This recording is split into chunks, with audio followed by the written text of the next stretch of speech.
decided to show you how to make a modern Valentine's Day arrangement. It's really easy and fun and is going to save you a bundle. So let me get started.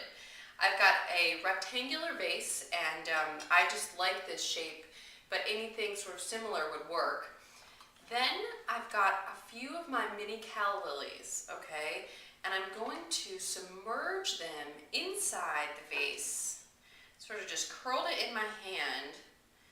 Tucking it down in there to make a cool base to the arrangement. All right, so I could just, put a leaf down there and that would look neat, but I thought using my mini callas this way sort of made it look a little bit different, which was fun. Then I have an aspidistra leaf. So I just trimmed off the end of the leaf and I'm curling it in my hand and I'm going to place it right into the top of the vase to make like a little leaf collar, okay, that's going to cover up some of the stems when I go to put them in. Then I have a base of aspidistra leaves, okay, so this is my next step, is to get these prepped. So I'm taking each leaf and binding the edge of the leaf, or the end, the tip really, to the base here, and just with a little bit of wire that I grabbed that I have in my kit, so that I can make some leaf loops, which is a cool sort of modern look. I use it often, and I have more tips on binding things like this in the kit club, but for now I just want you to see I'm using my leaf loops, and I've got those prepped and I'm going to place them into the vase. So I have a whole lot of them here. I'm just trimming down the stems. Tuck them in. Oh, some of them are jumping out.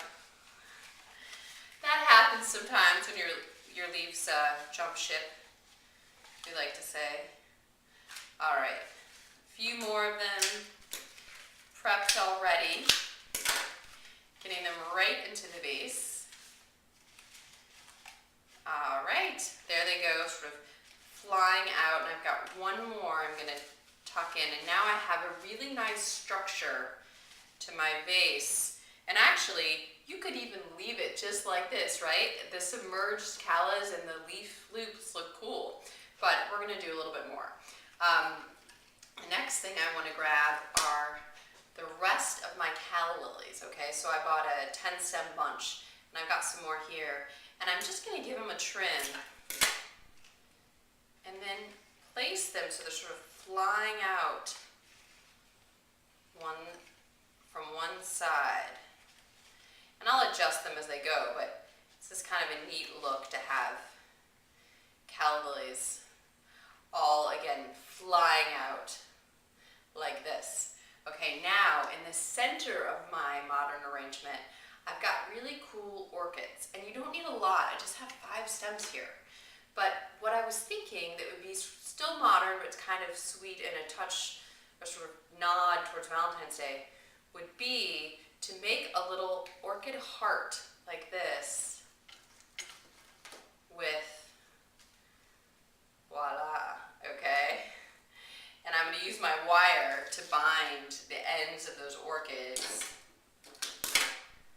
to the stem so that it doesn't pop out. And you'll notice on the orchids I still have water tubes on there. I'm going to take those off in a second. They come that way when they're being imported from Thailand, which is where these ones came from. Oh, popped out. That happens. Just grab this guy and secure it one more time. So I want you to see that even I struggle with wiring and binding. But I think we've got it now. I'm going to trim down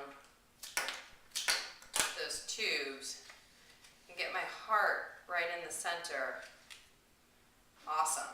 Then I still have some other orchids, which what I like to do here is to trim off the very top of them, save this little piece as sort of a nice design element to fly out, and then trim these pieces down and tuck them into my arrangement to get that purple color.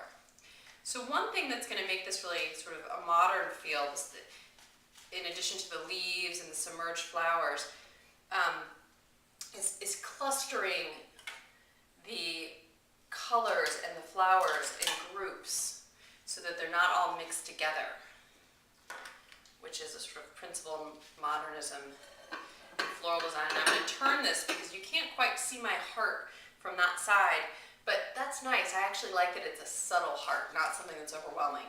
And the last group of flower I'm going to put in is my hyacinth, which just smells beautiful, and I think is a wonderful thing to use for Valentine's Day because a nice scent is something that, you know, whoever your recipient is will respond to. You want the flowers to smell really good, and orchids and calla lilies don't really have a scent.